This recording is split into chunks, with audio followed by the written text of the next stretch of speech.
Elijah's Chariot of Fire, a supernatural transfer and an eternal legacy. At a time when Israel was sinking into idolatry under the reign of Ahab and Jezebel, one man emerged as the voice of God amidst the chaos. Elijah the Tishbite.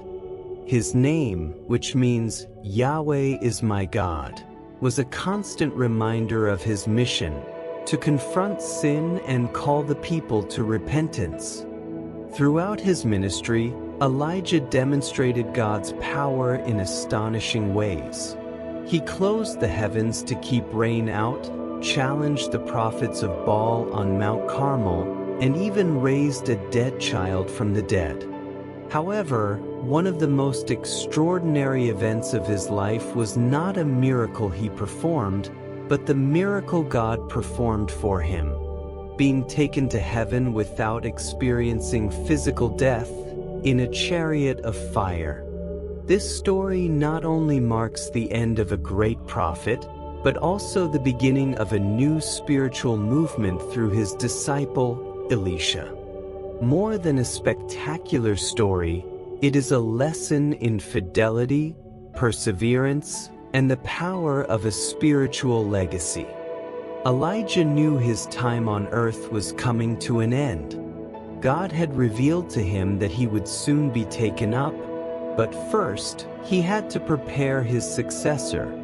Elisha, his most faithful disciple, would not leave his side, even though other prophets warned him. Do you know that today the Lord is going to take your teacher? 3 times, Elijah tried to distance himself, saying, "Stay here, for the Lord has sent me to Bethel, to Jericho, to the Jordan." But Elisha firmly responded, "As the Lord lives, and as your soul lives, I will not leave you." His determination was not stubbornness, but a deep longing to receive all that God had for him. Upon reaching the Jordan River, Elijah took his mantle, wrapped it around him, and struck the water. Immediately, the river divided, allowing them to cross on dry land. This miracle recalled the crossing of the people of Israel under the leadership of Joshua, Joshua 3, symbolizing that God was leading Elisha to a new stage. Now on the other side, Elijah asked, "What do you want me to do for you before I be taken away from you?" Elisha did not ask for riches, fame, or political power, but for something much deeper. "I pray that a double portion of your spirit be upon me." This request was not selfish. In Hebrew culture, the firstborn received a double portion of the inheritance, Deuteronomy 21 verse 17. Elisha was not seeking to surpass Elijah, but to be recognized as his legitimate successor. Elijah replied, "You have asked a difficult thing. If you see me when I am taken from you, it will be granted to you." It was a test. Would Elisha be spiritually attentive to the end? As they walked and talked, a chariot of fire with horses of fire suddenly appeared, separating them. Then Elijah ascended to heaven in a whirlwind, Kings 2:11. When Elisha saw it, he cried out, my father, the chariot of Israel and its horsemen."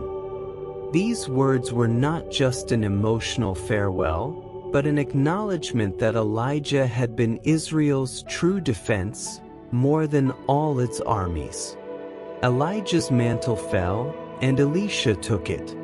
Returning to the Jordan, he struck the waters and cried, "Where is the Lord, the God of Elijah?" The waters parted again, confirming that Elijah's God was now with Elisha. Elijah did not die. He was translated to heaven, like Enoch, Genesis 5 verse 24. His departure was not the end, but the beginning of something greater. Elisha performed twice as many miracles as Elijah, thus fulfilling the promise. But beyond supernatural power, this story teaches the importance of discipleship. Elijah not only performed miracles, but also invested in Elisha. Persevere in God's presence. Elisha did not depart, even though others urged him. Long for the spiritual more than the material. Elisha asked for a double portion of Elijah's spirit, not riches. The chariot of fire was not only a heavenly transport, but a symbol of God's glory honoring a faithful servant. As Hebrews 11 verse 5 says, "By faith Enoch was taken up so that he would not see death, and was not found, because God had taken him up. And before his translation, he had witnessed that he had pleased God." Elijah, like Enoch, reminds us that a life consecrated to God is never in vain. His story challenges us to believe that God rewards faithfulness. The spiritual legacy is eternal. The impossible is possible for those who believe. Mark 9 verse 23. Are we ready to follow God with the same passion as Elijah and Elisha?